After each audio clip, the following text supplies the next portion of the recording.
L'invité café.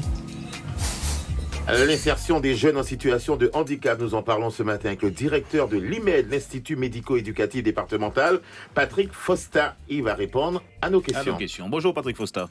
Bonjour. Alors sur le reportage du début du journal, quel intérêt de sensibiliser ces jeunes en situation de handicap au concept du développement durable? À quoi bon? Écoutez, le développement durable, c'est une question qui nous touche tous. Nous sommes tous acteurs pour préserver notre planète. Donc, il était évident que nous devons, dans le cadre de nos missions, sensibiliser nos jeunes à cette protection de l'environnement. Le message a été perçu, compris? Oui, bien entendu, mais il faut aussi pérenniser, il faut des actions permanentes pour véritablement qu'il y ait des fruits qui soient apportés. L'insertion, ça passe aussi par là? Par ce biais-là? Oui, l'insertion professionnelle, l'insertion sociale, ça touche effectivement le développement durable, la protection de notre environnement. Alors, ouverture bientôt du nouveau DAVI-PH, c'est le dispositif d'accompagnement vers l'inclusion des personnes en situation de handicap. Peut-on en savoir plus sur ce dispositif, Patrick Fosta? Oui, avec plaisir. C'est un dispositif qui voit le jour depuis le mois de janvier. Nous avons fait appel à des fonds, au Fonds social européen et à une contribution de l'ARS pour nous permettre de monter ce dispositif qui vise en fait à accompagner des personnes qui sont en situation de handicap, mais qui n'ont pas forcément accès à l'emploi ou qui sont dans un emploi, mais qui ont besoin d'acquérir de nouvelles compétences pour être maintenus dans leur emploi.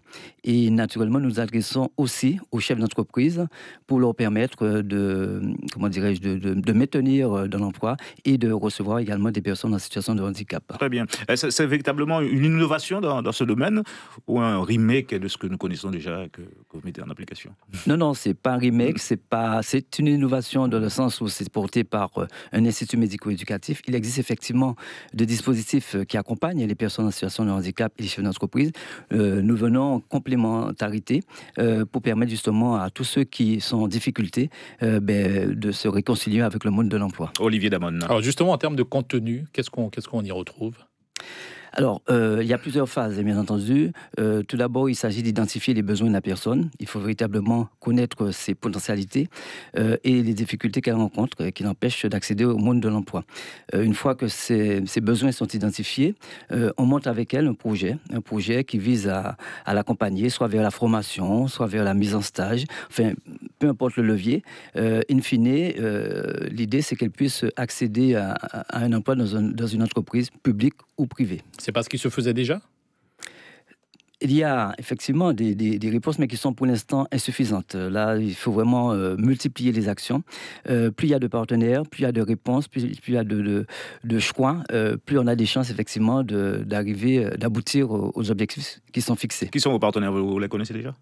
Oui, bien entendu. Ouais. Alors, tout d'abord, les deux partenaires que j'ai cités tout à l'heure dans le domaine financier, le Fonds social européen et l'ARS, et puis d'autres partenaires, les établissements médico-sociaux, comme l'IMED, les entreprises, le MEDEF, les Pôle emploi, Cap emploi, enfin, je pourrais multiplier les exemples. Il y a énormément de partenaires. Alors, est-ce qu'on a une idée de la proportion des gens qui sont accueillis chez vous, qui arrivent à s'insérer dans le travail une fois qu'ils ont été accompagnés? Et s'ils ne sont pas insérés, que se passe-t-il pour eux? Puisque chez vous, si ma mémoire est bonne, c'est seulement jusqu'à 20 ans. Oui, tout à fait. Donc effectivement, là, je ne parlerai que de l'IMED, puisque je n'ai pas accès à toutes les données. À l'IMED, nous avons environ 10 jeunes qui sortent du dispositif chaque année. Sur ces 10 jeunes, il y a environ 3 ou 4 en moyenne qui accèdent à un ESAT, un établissement qui accueille des personnes en situation de handicap pour le travail. Et malheureusement, d'autres, la grande majorité qui retournent au domicile faute de solutions alternatives. Un ou deux grand maximum qui accèdent au monde du travail en milieu ordinaire. Donc c'est vraiment très très peu. Il y a plus de la moitié des jeunes, du coup, qui n'arrivent pas à s'insérer, qui restent chez eux. Voilà, tout à fait. Mais c'est dû à quoi? C'est dû aux entreprises ou alors à leur formation à la sortie de de chez vous, c'est dû à quoi? Il y a plusieurs facteurs. Je crois que déjà, au départ, il y a une méconnaissance du monde du handicap de la part des entreprises qui sont quelquefois frileuses. Frileuses, pourquoi? Parce que nous sommes dans un monde... Souvent même. Voilà, qui sont frileuses parce que nous sommes dans un monde de compétitivité, de productivité. Et bien entendu, le chef d'entreprise, il a à cœur d'avoir une plus-value à la fin du mois. Mais une personne handicapée peut pas être productive? C'est cette idée qui est reçue. Voilà, c'est une idée reçue, alors que nous démontrons régulièrement que ce sont des personnes qui ont des potentialités, certes dans des domaines spécifiques, mais qui peuvent tout à fait épouser le monde du travail comme nous autres. Alors, il y a un dispositif qui existe, qui oblige plus ou moins les entreprises à accueillir des personnes handicapées. Est-ce qu'aujourd'hui, en Guyane, vous trouvez que les entreprises jouent le jeu d'accueillir ces personnes ? Alors, j'ai envie de dire de plus en plus, mais pas suffisamment. Effectivement, c'est une obligation qui n'est pas nécessairement suivie. 6% normalement de la masse salariale. C'est exactement ça. Certaines entreprises préfèrent encore payer plutôt que de recruter. Donc, on voit bien qu'il y a des mentalités à changer. Il faut vraiment sensibiliser, informer. Je pense qu'elles ne savent pas, pour certaines, on a beaucoup de petites et moyennes entreprises en Guyane, qu'elles peuvent bénéficier de dispositifs d'aide, d'accompagnement, tant matériel que financier. Donc, je crois qu'il y a un gros travail à faire de communication, de pédagogie pour que justement les personnes en situation de handicap trouvent leur place véritablement dans notre société. Justement, Davi PH, à travers ce dispositif, vous comptez véritablement agir sur les freins à l'emploi des personnes en situation de handicap chez nous? Alors, c'est peut-être une petite goutte d'eau dans l'eau, c'est peut-être une petite goutte d'eau, mais on ne va pas forcément tout bousculer. Je crois qu'il faut vraiment un certain nombre d'acteurs pour que... Et il faut être un peu... Voilà... multiplier les actions, comme je le disais, pour que véritablement on arrive à atteindre nos objectifs. On croise les doigts. Rapidement, vous parliez des entreprises privées qui jouent difficilement le jeu, même si ça va un peu mieux.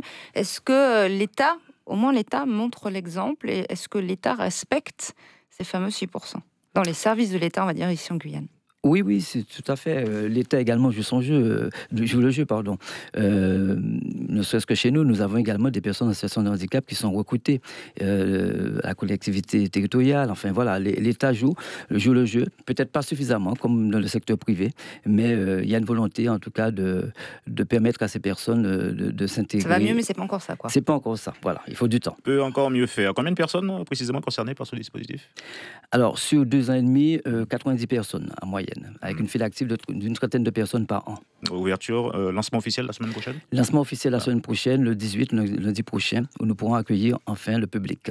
Patrick Fosta, merci d'avoir répondu à nos questions ce matin. C'est moi qui vous remercie. L'invité café.